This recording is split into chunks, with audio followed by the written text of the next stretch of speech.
Welcome to the Immaterial Institute for Receipt Research and Experimentation. We hope that by the end of this tour, you will acquire the basic understanding of the mechanisms through which a receipt is being produced and distributed. To continue, please press one of the 4 time tunnels that you see on your computer screen. You are now traveling to ancient Mesopotamia. The name Mesopotamia comes from Greek and it means located between 2 rivers, namely the Tigris and the Euphrates. The reason you are brought here is because this is where it is said that the first piece of writing ever has been discovered. It is a 5,000-year-old receipt written on a clay tablet in cuneiform symbols. The clay tablet lists items of clothing along with their prices. Around the same region from 3000 before Common Era, another receipt has been discovered.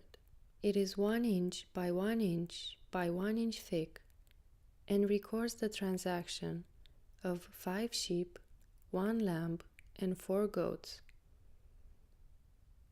As my friend and colleague Dr. Arvin Finkel likes to say, writing was not invented for poetry or storytelling, but for much more practical reasons, such as exchanges of goods and records of transactions. If you'd like to experience time travel again, please repeat the same action by touching one of the 4 time tunnels that you see on your computer screen. You are now traveling to late medieval Italy, where the roots of modern banking began, and receipts took on a much greater importance. Say, for example, we have Roberto, who is a local merchant in Venice. Roberto sells exquisite fabrics to his customers, and in order to do that, he has to travel to Paris. During his travel to Paris, he would normally have to carry a big, heavy bag of coins that could be easily stolen. What Roberto does is that he goes to the local banker in Venice, Giacomo, and Giacomo writes a receipt for Roberto, stating the sum of money that Roberto has. With the receipt in his pocket, Roberto travels for 4 days and 4 nights to Paris. When he reaches Paris, instead of going to the local merchant, he first goes to the local banker in Paris, Pierre. And Pierre, for a small handling fee, takes the receipt and gives Roberto the money back. And now Roberto can happily go and buy the fabrics he so most wanted. You will now travel to a much closer time period. It is my pleasure to welcome you inside Epson TMT88V, a modern thermal printer. As I assume you are not accustomed to being inside a thermal printer, I will start by describing the elements inside it. On the top right, there is the thermal head.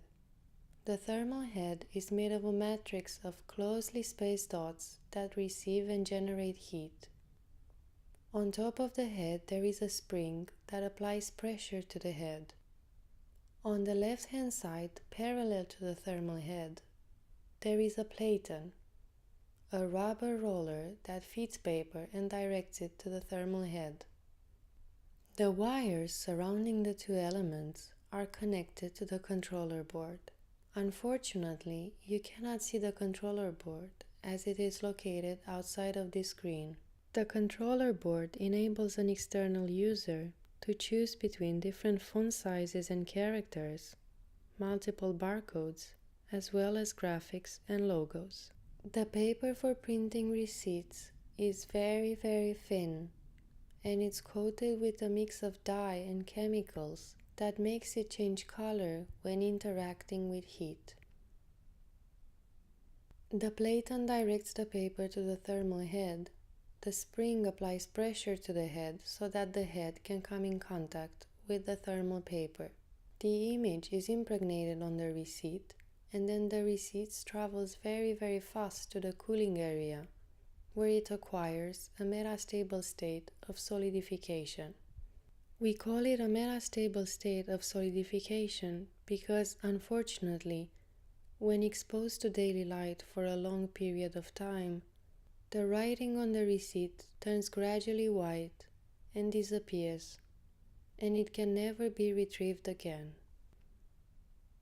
This is why, in the past years, the printed receipts have been replaced with digital ones. Our latest research at the Institute has shown us that it is highly probable that digital receipts will become obsolete in the next couple of years.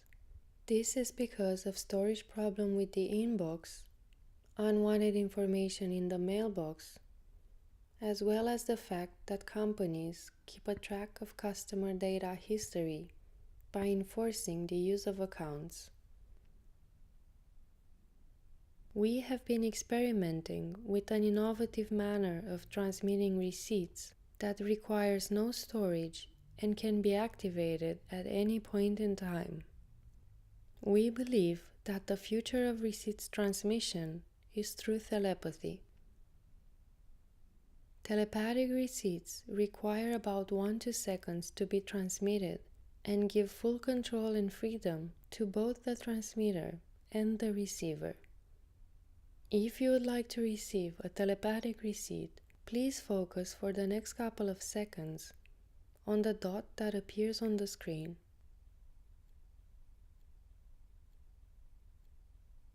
Do not feel discouraged if you cannot visualize the receipt immediately.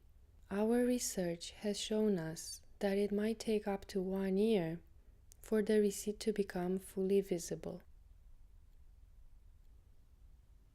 We thank you for your visit and hope you will return soon to experience more from the Immaterial Institute for Receipt Research and Experimentation.